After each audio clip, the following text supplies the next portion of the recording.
আজকে প্রথম আমার আজাদ নিয়ে ড্রাইভে বের হলাম আমার নতুন গাড়ি নিয়ে।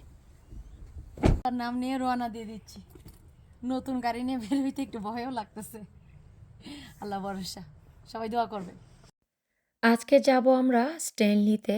স্ট্যানলি হলো বিচ ওয়ার্থের একটা জায়গা। আমাদের এখান থেকে তেমন একটা দূরে না, ১ থেকে ১.৫ ঘন্টার জার্নি। স্ট্যানলি হলো অনেক সুন্দর একটা জায়গা যেখানে প্রচুর মানুষ ঘুরতে আসে। অনেক ফার্মিং হয়, বড় বড় ফার্মাররা এখানে থাকে এবং বিভিন্ন ধরনের অ্যাপল, বেরিজ, বিভিন্ন ধরনের ফ্রুটস, বাদাম এগুলা স্ট্যানলিতে হয়। তো আজকে আমরা সেখানেই যাব। আজকে আমরা অ্যাপল বাগানে যাব অ্যাপল পিকিং করতে। এখানে প্রতি বছরই আমরা স্ট্রবেরি বাগানে যাই, তারপরে অ্যাপল বাগানে যাই, চেরি পিকিংয়ে যাই। তো আজকে আমরা যাব অ্যাপল পিকিংয়ে। এটা অবশ্য শেষ পর্যায়ে চলে এসেছে। অ্যাপল পিকিং গত মাস থেকেই শুরু হয়েছে। রাস্তায় যেতে যেতে রাস্তার সৌন্দর্যটা আপনাদের সাথে একটু শেয়ার করব। খুবই আঁকাবাঁকা রাস্তা, খুবই সুন্দর সিনারি। অস্ট্রেলিয়ার প্রাকৃতিক সৌন্দর্য আমরা যতই দেখব ততই কিন্তু মুগ্ধ হব। অস্ট্রেলিয়াতে এখন অটাম সিজন চলছে, শীত আসি আসি করছে, আর অন্যদিকে পাতাগুলা ঝরার আগে বিভিন্ন রকমের রঙের বাহার ছড়াচ্ছে। পাতাগুলা দেখেন কি সুন্দর, সেই রঙে ছড়াচ্ছে চারদিকে, এত সুন্দর মুগ্ধতা দেখেই কিন্তু আমি মুগ্ধ হয়ে যাচ্ছি। প্রত্যেকটা পাতার কালার অসাধারণ। এখানে মানুষ আসে দূর দূরান্ত থেকে এই জায়গাগুলা দেখার জন্য, এই পাতাগুলার রং উপভোগ করার জন্য। পাতাদের এই সৌন্দর্যগুলা কিন্তু বেশি দিন টিকবে না। একটা সময় ওরা ঝরে পড়ে যাবে। খুব অল্প সময়ের জন্য পাতাগুলা এত সুন্দর রং ধারণ করে। কথা বলতে বলতে কিন্তু আমরা অ্যাপল বাগানে চলে এসেছি। খুবই আঁকাবাঁকা রাস্তা ছিল, আল্লাহর রহমতে এসে আমরা পৌঁছে গিয়েছি। আর ওয়েদারটাও মাশাআল্লাহ অনেক সুন্দর ছিল। দেখেন আমি একটু শুধুমাত্র এই পাতাগুলাকে একটু ভিডিও করে নিচ্ছি। দেখেন কত সুন্দর আল্লাহর এই অপরূপ লীলা। আমার কাছে মনে হয় আল্লাহ অস্ট্রেলিয়াতেই দিয়ে দিয়েছে। প্রাকৃতিক সৌন্দর্যে ভরা এই অস্ট্রেলিয়া যতবার দেখি ততবারই আমি মুগ্ধ হই। আর আমি মনে মনে বলি আলহামদুলিল্লাহ, টিভিতে দেখেছিলাম আগে, আর এখন আমি বাস্তবে দেখছি। আমরা এখন চলে গেলাম বাগানের দিকে। কত সুন্দর অ্যাপল ধরে আছে দেখেন, গাছ ভর্তি অ্যাপল।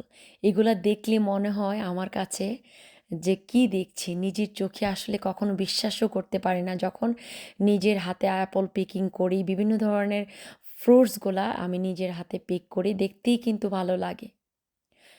আর ওরা জাল দিয়ে ঢেকে রেখেছে, যে এখানে মনে হয় পাখিরাই মনে হয় খেয়ে ফেলে, এই জন্য পুরোটো জায়গা জুড়ে জাল দিয়ে ঢেকে রেখেছে। আমরা আবার একটু কথা বলেছিলাম যে এটা কতটুক জায়গার উপরে এই বাগানটা। ১৬ একর জায়গার উপরে এই বাগানটা করেছে একজন প্রাপ্তবয়স্ক লোক। ওনার বয়স ৭৬ বছর, আর ওনার ওয়াইফ দুজনে মিলেই কিন্তু এই পুরাটা এরিয়া মোটামুটি দেখাশোনা করে। পাশাপাশি কিছু লোকও এখানে কাজ করে। কত সুন্দর দেখেন, মাশাআল্লাহ।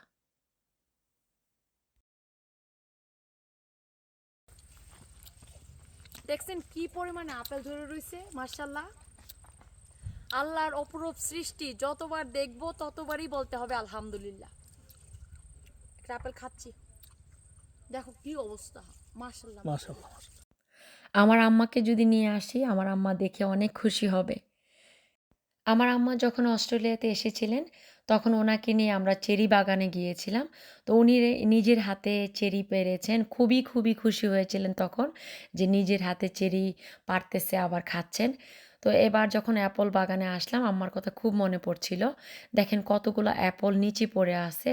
আহারে! দেখলে না আমার খুব মায়া লাগে। আর আপেলগুলো এত মিষ্টি ছিল, মাশাআল্লাহ।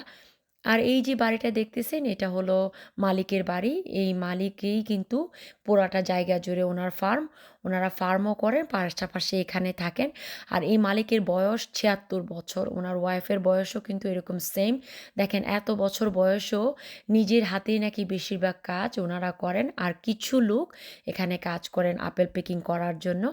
এই যে দেখেন এই জিনিসটা আমার খুবই ইন্টারেস্টিং লেগেছে। গাড়ি দিয়ে কি সুন্দর আপেল ওরা পিক করে নিয়ে আসছে। আরেকটা জিনিস ভিডিও করতে আমার মিস হয়ে গেছে। অনেকগুলা লোক আমি দেখতেছিলাম যে তারা বাহিরে বসে খাচ্ছিল, যারা এখানে কাজ করে। কত আপেল দেখেন। এখানে আবার একটা শপও আছে যেখান থেকে আমরা কিছু আপেল, তারপরে আপেল জুস, আরও কিছু জিনিস কিনে নিয়েছি। এখানে কিন্তু এই মালিকের চেস্টনাটের বাগানও আছে। তো ওইটাতে আমরা আর যাই নাই।